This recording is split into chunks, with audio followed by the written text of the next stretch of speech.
Welcome to the Customer Wins Podcast, where business leaders discuss their secrets and techniques for helping their customers succeed and in turn grow their business. Hey, Rich Walker here, host of the Customer Wins, where I feature business leaders who describe how their company thrives when their customers win. Today's episode is brought to you by Quik. At Quik, we provide forms automation solutions for companies looking to maximize efficiency and productivity.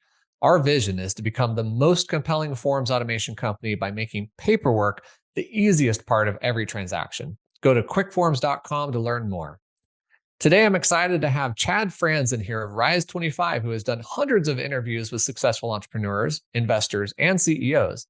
And we have flipped the script, and he's going to interview me. Chad, welcome to the show. Hey, Rich, thanks so much. Great to be here. How are you doing today? I'm doing great. Good to see you. Yeah, you as well. Hey, so let's talk about a little bit more about Quik. Kind of tell me maybe how you got to the point where you were starting the company and then why you decided to start it. Yeah, I actually started 10 companies starting at age 12. And at age 12, I figured out, wow, if you build something that people like, they'll pay you money, which was amazing to me because I was super poor when I was a kid. We lived on welfare. We moved around a lot. And suddenly I had a product when I was 12 years old and I realized, man, I'm going to be an entrepreneur. This company started because I decided to become a financial advisor. And I thought, that's it. I'm going to become like a Susie Orman. I'm going to go on shows. I'm going to have books. I'm going to do seminars and workshops for my clients. And immediately when I won my first client, I was struck with just how inefficient it was to be a financial advisor. So imagine year 2001, I am filling out paperwork by hand to open their accounts. You work so hard to earn their trust, their respect, finally to have them say, okay, we'll roll over some IRAs to you. I'm going to make like $40 commission. And then I realized I'm going to spend an hour filling out their paperwork. Well, that was dumb. And I had a technology background. So I decided I'm going to build tech that will fill out the forms for me. And I did that. And then everybody for 6 months kept saying, Rich, how'd you do that? I would turn in this really clean paperwork. The back office would call me, my branch office would call me, other people would call and say, I want your software. The funny thing is, I built it in Microsoft Excel. It wasn't a saleable product. And after 6 months of people saying they really wanted it, I went back to my technology partner and said, you know what, we should build this. And so we spent some time doing that. Our first install was on February 11 of 2002. And it was with a financial advisor who was a top 75 producer with American funds. She had a staff of 5 people. One person's full-time job was literally handwriting all the paperwork. And after we did our install, 2 weeks later, she called us up practically in tears saying, oh my gosh, you're going to change my life.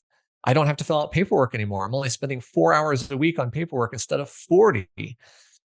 So we knew we had something, and that kicked off our almost 21-year journey now. Wow, that's amazing. So we'll get back to this Quik in just a moment. But when you were 12, what was the product that you had that people wanted? So it was a water toy. Now, I have to describe it. It's kind of funny. It's called a water weenie, and not everybody knows what that is. But you know what surgical tubing is, right? Yeah. Latex rubber tubing. You see it at a hospital. Well, if you take a length of that tubing, let's say a foot long or a foot and a half long, tie a knot in one end, and then go get a ballpoint pen and just take the tip and shove it in the hose. Then you go to your garden hose with a cone-shaped nozzle and put the pen inside of it.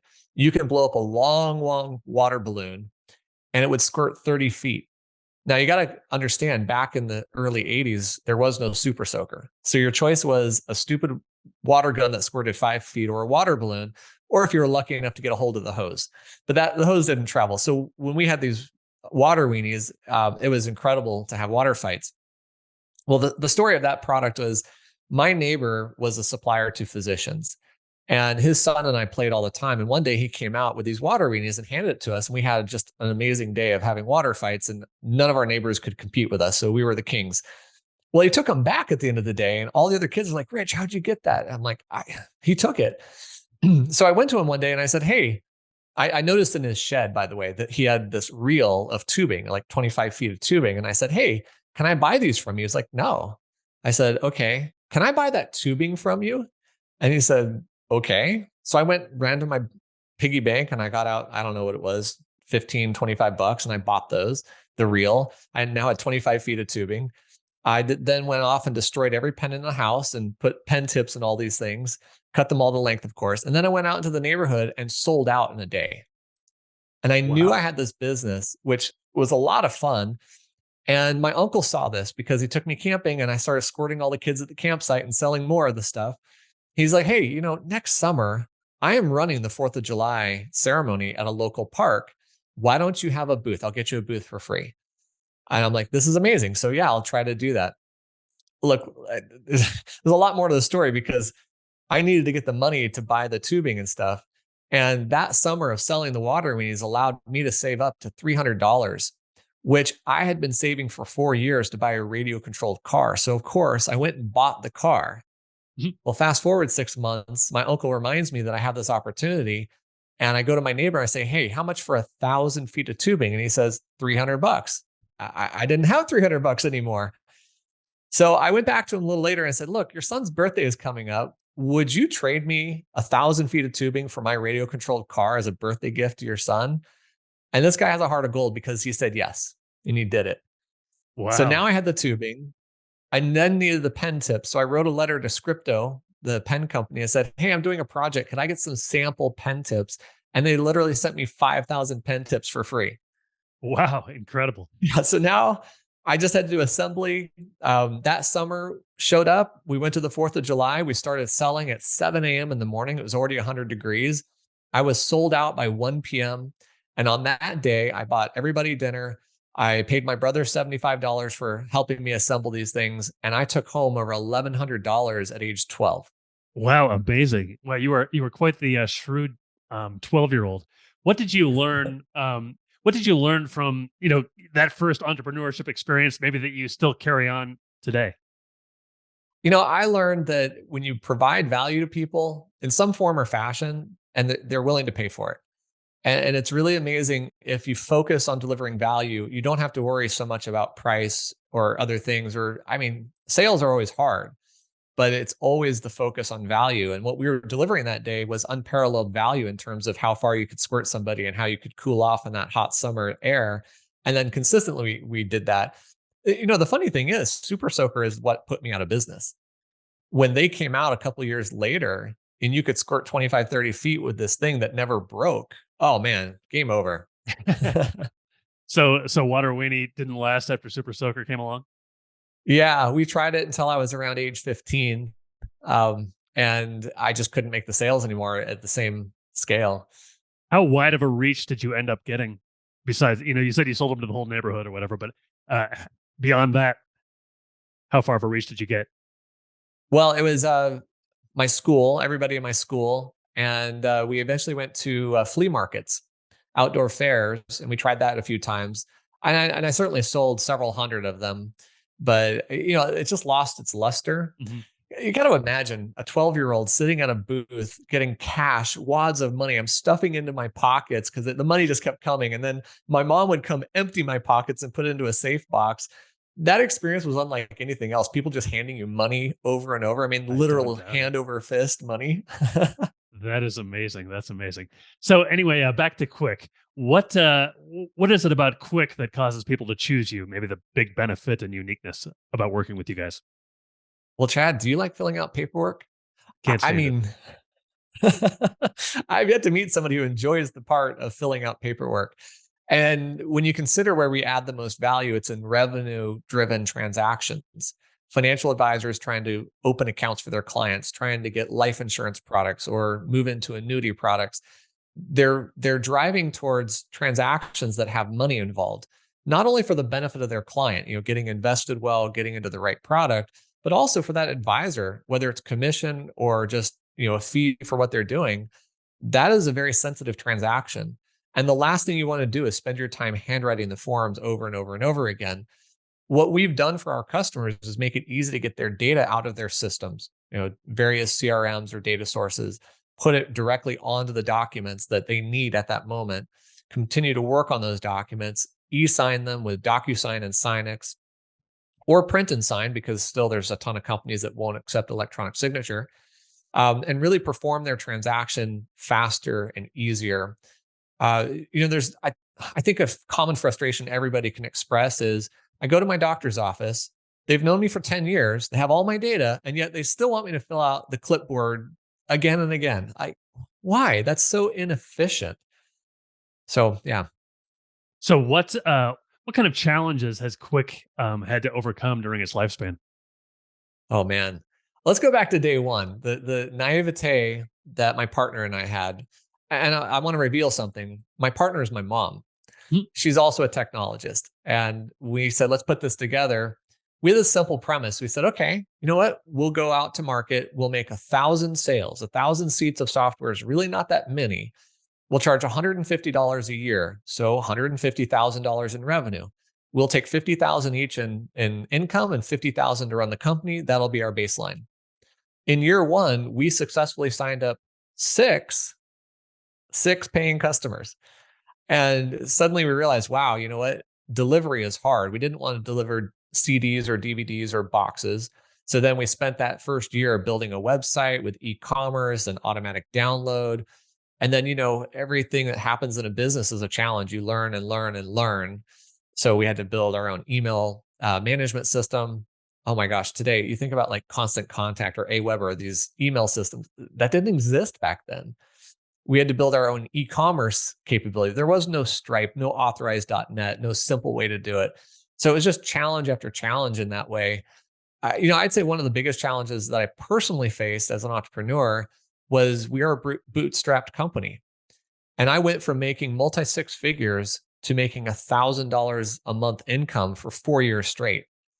And Oh in year wow. 5, I only made 2,000 a month. It still wasn't enough to pay my bills.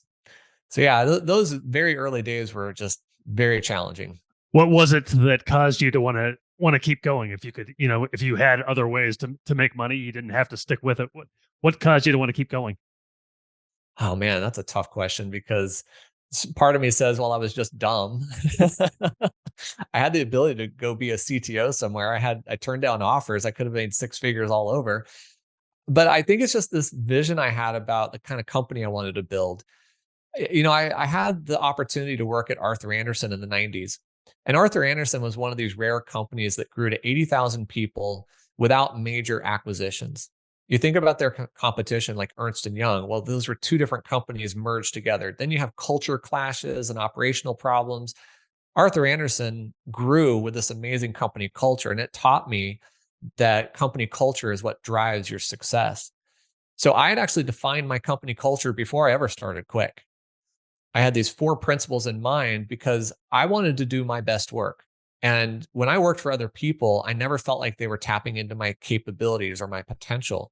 So I built these 4 cornerstones of my company culture. And then when Quik came about, it was obvious that that was going to be our company culture. And that's what I was driving forward. So I think what kept me going is the sense that I want to build an amazing company culture where we're empowering everybody to do their best work. My team members, my customers for sure. And I think just this sense of fulfilling our potential is what I'm after. What would you say are Well, actually, how long did it take you to feel like you guys were kind of rolling, or you had gotten past those initial kind of really tough times? Man, I remember a couple of different things. Our first major enterprise client was Mass Mutual, the broker dealer, which was 5,500 reps. I mean, that was a huge accomplishment. But I also remember the first check that we got from Fidelity Investments, and it was like $50,000. We literally framed it on the wall because my mom and I both looked at each other like, we made it. We're working with the big dogs. We got a major company to believe in what we're doing and pay us for what we're doing. There was a lot of other milestones. I mean, frankly, I could have shut down the company at least 3 times in our history if I had paid attention to the writing on the wall in certain ways. But I'm also stubborn about where I want to go, so we just kept going. How did that change your outlook? Oh, I mean, we were always looking forward, but it just was validating. It created a sense of optimism. It helped us understand a whole new world because when you're working with that scale of customer, they're saying different things to you, and they're communicating in ways that our big company feel, like how they do procurement, how they do contracting. So it really helped us mature quite a bit and realize we could go further and further with this and work with more companies like them. So, what are some? I'm sure that's one of them, but maybe what are some high points or moments that you're most proud of, kind of in your journey with Quik? I'd say if I fast forward, I am very proud of the fact that my mom was able to retire from the company. And I mean, that's a really, really great feeling because she was much older than I in starting this company. She took on a huge risk. I mean, being an entrepreneur is risky and it's not for everybody. She also worked exceptionally hard. She worked really, really hard. She put money up from her house. I mean, a lot of our financing came from her home equity line of credit. So she put a lot at risk at her age. And I'm really proud of the fact that she's retired and doing well, along with our company. That's great. It all started with putting wads of cash into a safe for you back when you were 12. Yeah, right. So what is your service pretty unique? What is it? What is it? What's kind of your secret sauce that makes people choose you over others? Yeah, when you look at the world of forms automation, there's a lot of tools out there. And I think of forms automation a little bit like building a house as an analogy. So think back 200 years ago, how did you build a house? You probably did it more like the Amish do. You did a lot of hand tools, you cut down your own trees, you just put things together and maybe had a small community to do it with. In today's world, what do? You get a general contractor and there's all sorts of proficiencies and pre-made stuff. When it comes to forms automation, what most people do is they buy a tool and they have to learn the tool. They have to figure out the architecture of the system they want. They have to think about scalability, yada, yada, yada. And inevitably, it's not their forte. So they don't necessarily build the best solution. We're kind of like a general contractor in a way because we're service oriented. The first thing I did when I looked at forms is I said, how am I going to repeat something like your first name across all the forms in the world? I mean, think about it. If you go to your doctor and the doctor's like, hey, Chad, fill out this form. There's 3 pages. Put your name at the top of every page. Are you going to put the same name or a different name every time? Like, it's stupid. Yeah, Your name never changes.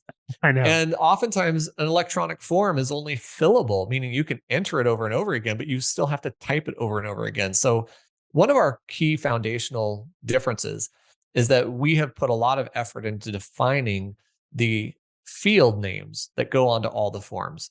And we said, let's build a universal definition of fields. So first name is always first name, whether it's a US government form, an annuity form, a life form, your own internal HR forms. It doesn't matter to us. First name is still going to be first name, as is last name, et cetera.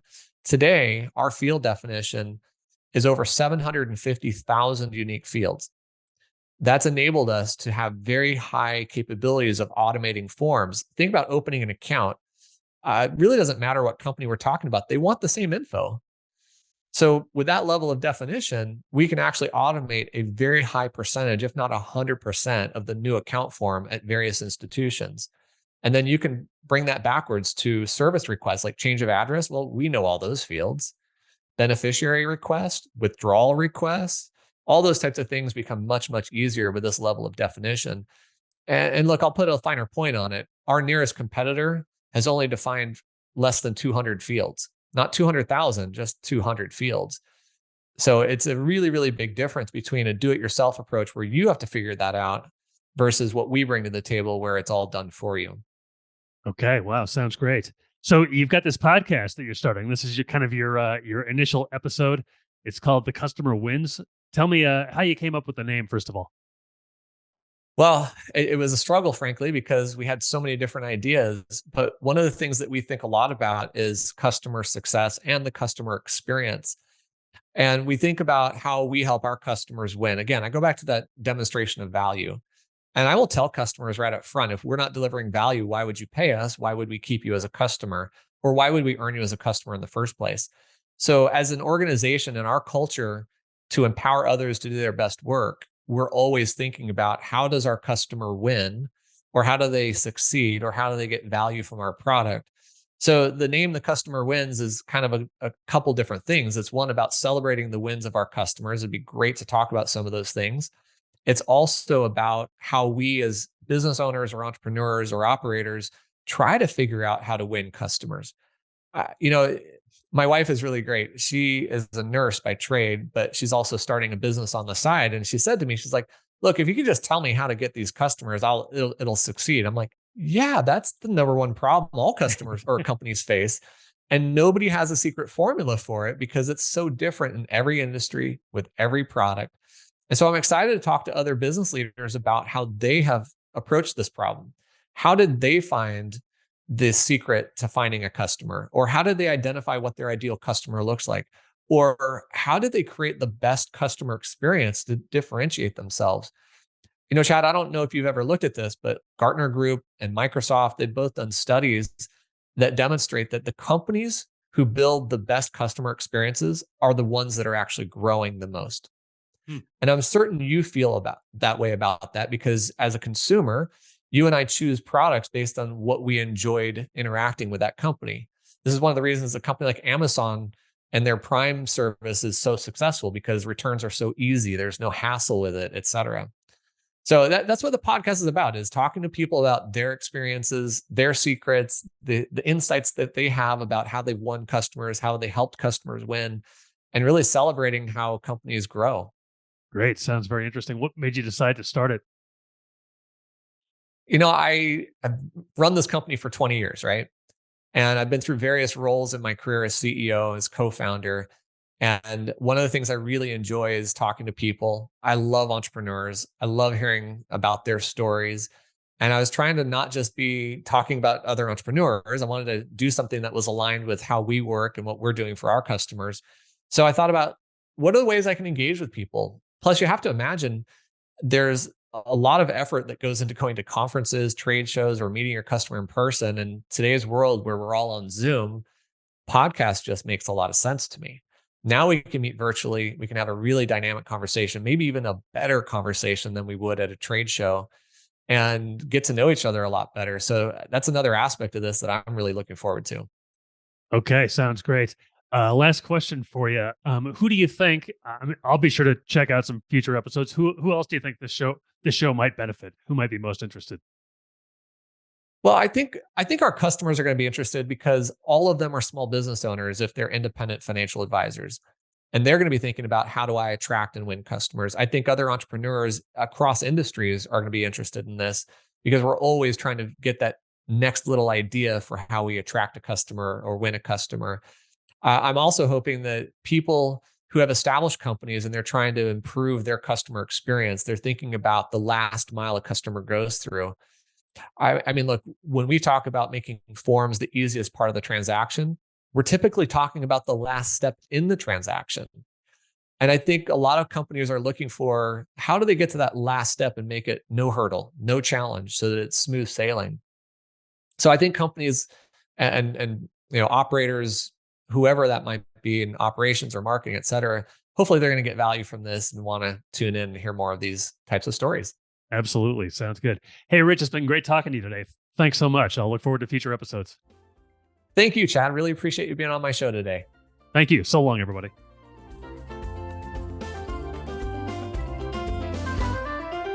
Thanks for listening to the Customer Wins podcast. We'll see you again next time, and be sure to click subscribe to get future episodes.